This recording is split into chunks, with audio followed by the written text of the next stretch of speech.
साइनेस of contact with आदार कमिउनिटिस with large दं आरोखि ओमफ्राय फार्स्टआव जाहैबाय माने बेकवार्डनेस बे मोनबा क्राइटेरिया थाथारनांगोन एसटि जानोब्ला बर' हारियाव बयनिख्रुइ लाजिनांथाव सासे दैदेनगिरि बाहाग्रामा महिलारि जोंनि मोनसे फ्लेगशिप प्रग्राम लानो नागिरदों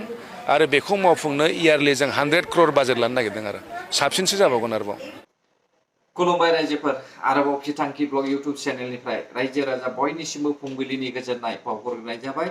जायफ्रा सानफ्रोमबो खौरां खोनासंनो मोजां मोनो नोंथांमोननि थाखाय माखासे आरोबाव गोनां बिषयफोरखौहाय आङो लानानै फैबावबाय रायजोफोर रायजो राजा नोंथांमोन माखासे मानसिफ्रा आंखौ पलिटिक्सनि भिडिअ हगारनायनि थाखाय आंखौहाय गाज्रि मोनगासिनो दङ नाथाय जाय भिडिअआ नंगौ बेखौसो आङो हगारदों रायजोफोर नोंथांमोना बयबो मिथिगौ आदै दावराव देखाय बिनि सायावनो जोङो सावरायगोन आरो जोङो ओरै नुदों नैथियावहाय हाग्रामा महिलारि सार थामथियावहाय डक्टर हेमन्त बिश्व शर्मा सार ब्रैथियावहाय चरण बर' सार आरो बाथियावहाय आङो नोंथांमोननोहाय नैबे बिथांनि भिडिअखौहाय दिन्थिनानै होनो सानदों दा जों गिबिसिनथारावनो नैबे बिथांनि नामखौ हयथ' नोंथांमोना मिथिखागौ बिथांनि भिडिअखौहाय नोंथांमोना खोनासं বিপিএ পার্টিয়া सोरजों सरकार दादों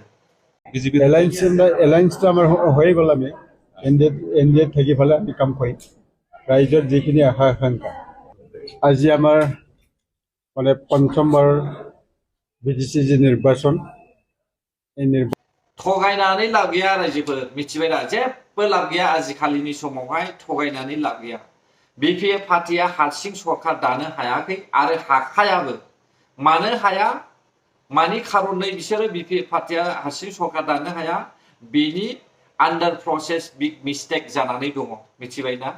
गुबुननि भट लानायनि खारनावनो बिपिए पार्टिया हारसिं सरकार दानो हाया दिनै एनडिए जोंसो सरकार दानो थांगासिनो दङ जों बेखौ नुदों आरो डक्टर हेमन्त बिश्व शर्मायाबो क्लियार फोसावनानै होखादों 40-45सो सम नांगौ बेखौहाय खोन्थाखाबाय अब्ला दिनैसिमबो बिसोरो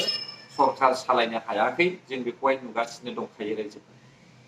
बेखायनो आं नुहुरबाय दे फैबाय थानाय 6 दाननि उनावहाय जे एमएलए इलेक्शन जानो थांगासिनो दं बे समावहाय बिपिए पार्टिया मा अबस्था जागोन बेखौ मिथिया रायजोफोर मानोना बिपिए पार्टिया ओरैबो सुथुर जानानै दङ दायो बेनिखायनो आं सानबाय थादों बिथांमोना जुदि सिंगेल सरकार दानो हायोमोनब्ला जोबोद मोजांमोन आंबो गोजोननाय मोनगौमोन बर' हारियानो पावारफुल जाबाय होननानै आं सानगौमोन रायजोफोर नाथाय जेरै इउपिपिएल पार्टिया रायजो सासन खालामदों बेबायदिनो बिथांमोना आरोबाव सासन खालामनो गोनां जानानै फैबावदों दानिया फैदो जोङो नैथियावहाय चरण बर' सारनि सायावहाय जों सावरायनोसै चरण बर' सारा मा बाथ्रा बुंदों नोंथांमोना खोनासंदो दाना इएमनि खोथायाथ' सोलिगासिनो दं बयबो नाजादों रायजोआबो लुबैदों दा फाइनाल लिस्टआ जेब्ला ओंखारगोन अब्लासो बुजिसिगोन आरो बेथ' जोंना थांनायनि सुपार 50खौथ' जेनेबा बेथ' खालामदों बिथांमोना बिनि अनगायैबो जों नाम होआखैब्लाबो बिनि सिगाङावबो दंखायोमोन थांनाय सरकाराव नैबे माबाया दंखायोमोन जे जोंनि किसुमान माने टेलेन्टेड गथ'फोरखौ फरायनायाव सहाय होनाय जोङो सिभिल सार्भिस इउपिएससि होन एपिएससि होन बेखौ जों कचिं लानो दिल्लीयाव फाथायहरोमोन 3 लाख थाखा जोङो सासे स्टुडेन्ट नामाव गारोमोन बेनि बादैबो डक्टर फरायनाय बेनिफ्राय इन्जिनियारिं फरायनाय बिथांमोनथ' हेल्प होखादों बेबो सिमां दङ जिहेतु खननै एमएलए जाबाय दा खनथाम जागोन खनथाम एमएलए जानानै मन्त्रि मोनोबाथ' निश्चय मावनो गोसो दङ चरण बर' सारा ओरैबायदि बुंदों रायजो राजानि सिगाङाव बिथाङा रायजो राजाफोरखौहाय खुसि खालामदों नाथाय 17 बोसोराव जे बिथांमोना मावबोदों नैबेखौ रावबो मोनथियै गैया जाय न'खरनि मानसिफ्रा थाखा फैसा गोनां दोहोन सम्पत्ति दङ एमएलए एमपिफोर दङ जायफ्रा एमसिएलएफोर मेम्बार चेयारमेनफोर नै बैसोर बायदि न'खरनि मानसियासो डक्टर इन्जिनियार फरायनो सुपार 50 बायदिनि माखासे सोलोंथाइखौ लानो हादों रायजो थांनाय 17 बोसोराव रावबो गोरिब गुन्द्रा न'खरनि मानसिफ्रा बै समावहाय डक्टर इन्जिनियार जानो गोसो दङब्लाबो लानो हायाखै आरो सोलोंनोबो हायाखै थाखा फैसानि खारनावनो 3 लाख होनानैहाय बिसोरो बे खामानिखौ मावदों होनदोंना नाथाय बैसोर 3 लाख मोनग्राफ्रा गासैबो एमएलए एमसिएलए फोरनिनो फिसाफोर गोजा रावबो गोरिब गुन्द्रानि फिसाफोर गैया बेखौहाय जों बयबो फोरमान होनो हागौ नाथाय 5 बोसोराव जेसेबांनाखि APSC UPSC फरायनो थाखाय खाबु होदों दिल्लीयावहाय फैनानै फरायनो खाबु मोनदों बियो बांसिनानो गोरिब गुन्द्रानि न'खर बेयावहाय खुनु धोनि गोरिब सायख'नाय गैयामोन दा बै 17 बोसोरावहाय जेरैबायदि सुपार 50 बानायदों बे खामानिखौहाय BPF पार्टीखौहाय मावगोनखौ आं नुहुराखै नायलांबाय था मावोब्लाथ' जोबोद मोजांनि बाथ्रा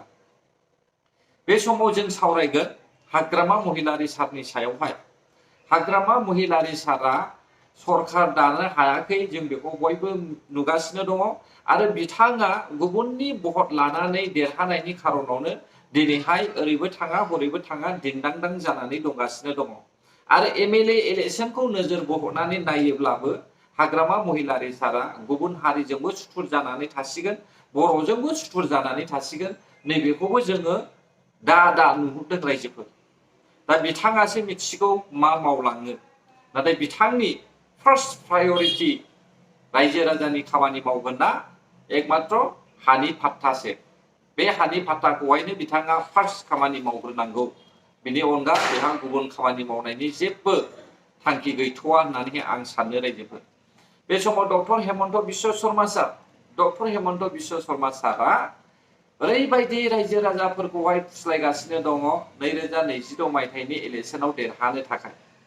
नाथाय बिथांखौहाय साफ्रोमबो आन्दाज मोनखाबाय दे माबायदि दिनैनि समावहाय रायजो सालायनो नागिरदों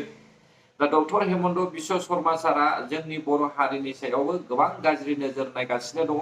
बेखौ जोंनि बर'फ्रा मोनथियाखै रायजोफोर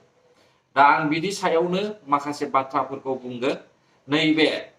दावराव देख्रेब आदैखौ लाफानानै आङो बाथ्रा बुंगोन दावराव देख्रेब आदैया बे समावहाय क्लेरिफिकेशन होबाय यानिखि खेंफोरथि होनानैहाय होबाय ससियेल मिडियायावहाय जों बयबो नुदों बे सावगारियानो ससियेल मिडियायावहाय फोसावनाय सावगारि बायदि दा बिथाङा फोरमायनानै होबाय जे आबसुआबो ST होनायखौहाय मदद खालामदोंमोन होननानैहाय 2006 मायथाइनि बाथ्रा बै समावहाय BPF आनो सरकार खामोन आरो दावराव देख्रेब आदैयाबो BPF नि खामोन बै समावहाय हयथ' बिथाङा बै समावहाय BPF जोंनो खामोन बिथाङा आबसुनिमोन खिन्थु बिथाङा BPF जों थानानै खामानि मावदों बेखौ जों बयबो मिथिदों रायजो दा 2006 आवहाय हयथ' राजबंशीफ्रा बर'फोरनि बड'लेण्ड बिनायावहाय मदद होनायनि थाखाय बेफोरबायदि खोथाखौ होदोंमोन जानो हागौ आरो नङाब्ला बाथ्राया जाहैबाय जोंनि बर'फ्राबो गुबुन गुबुन देशआवहाय थांनानै दंहैयो गुबुन गुबुन देशआव जायगा आवग्रिनानै थादों जाहाथे बैसोरनि थाखाय गोहोम खोलैया बेखौसो मदद होदोंमोन जानो हागौ नाथाय नैबे प्रेजेन्टआवहाय जोङो मदद होनो हाया रायजोफोर मानो मदद होनो हाया जों स्टेट मोनाखै जोंहा स्टेट गैया फारसेथिं राजबंशी बिथांमोना बिदा फंबायफ्रा STल' नङा बिसोरो ST जों लोगोसे कमथापुर रायजो दाबिदों दा कमथापुर रायजोआ गसाइगावबो गोलैदों क'क्राझारबो गोलैदों दा अब्ला जों माबोरै मदद खालामनो हालायखो बिसोरो जोंखौहाय बड'लेण्ड बिनायावहाय मदद खालामनो हायाब्ला जोंबो बिसोरनि ST बिनायावहाय मदद खालामनो हाया रायजोफोर बिसोरो जोंनि बड'लेण्डआव सुथुरब्ला बिसोरनि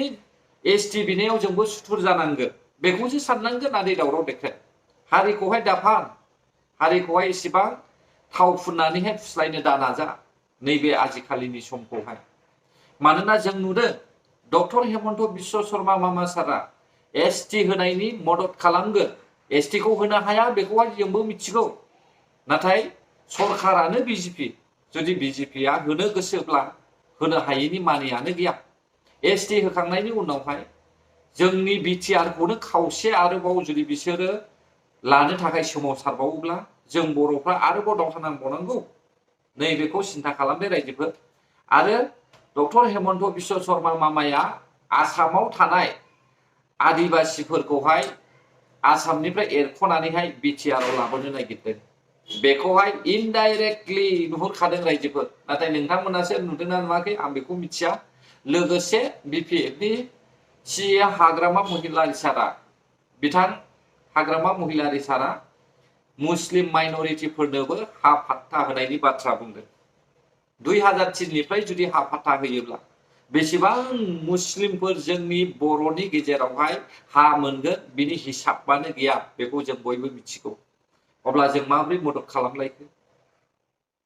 जों बर'फ्रा गाग्लिजाजोबगोन रायजोफोर ट्राइबेल हारिखौहाय सायख'नानैहाय ब्रिटिशफ्रा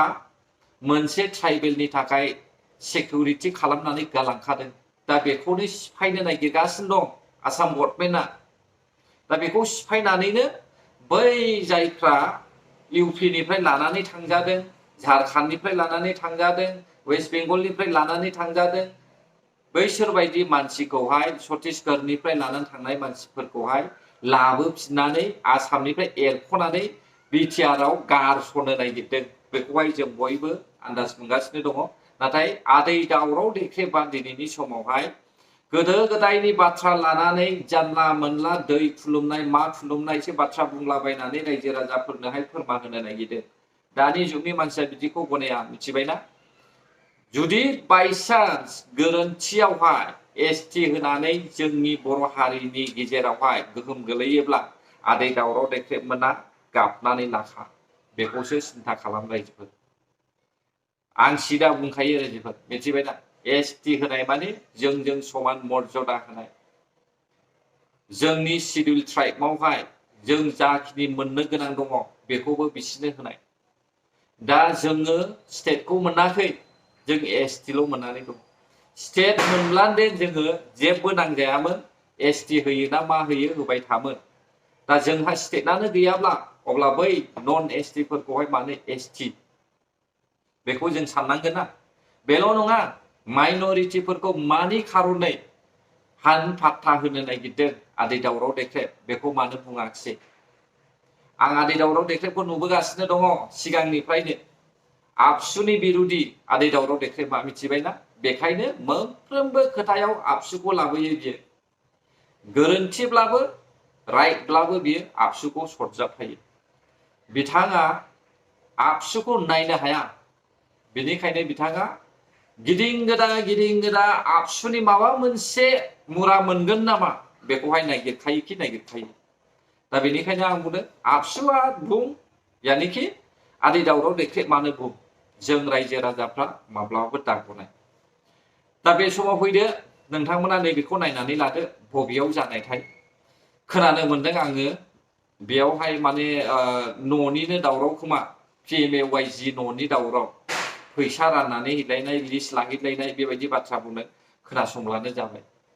लानो मोना ना दिनै आरो लोगो माने फैसा बान्दोल लादों मानो होनो मोना दिनै मोना आरो लोगो फैसा राननो फैदोंमोन बिथाङा दिनै हमजाबाय सोरनो होलांनानै नों होलांनानै मा प्रुफ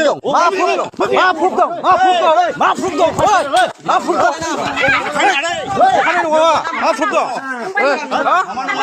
एमान साना नोंसोरनि उदैनि थाखायल' नोंसोर माबागासिनो दङ फैसानिल'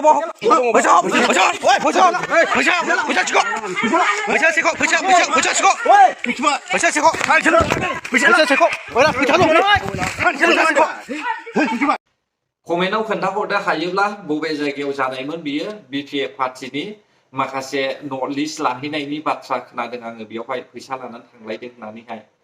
दा बबेयाव जादोंमोन बेखौ आं मिथिया नाथाय सोरबा जुदि मोनथियोब्ला आङो डिटेल्स खोन्थाहरब्लानो जाबाय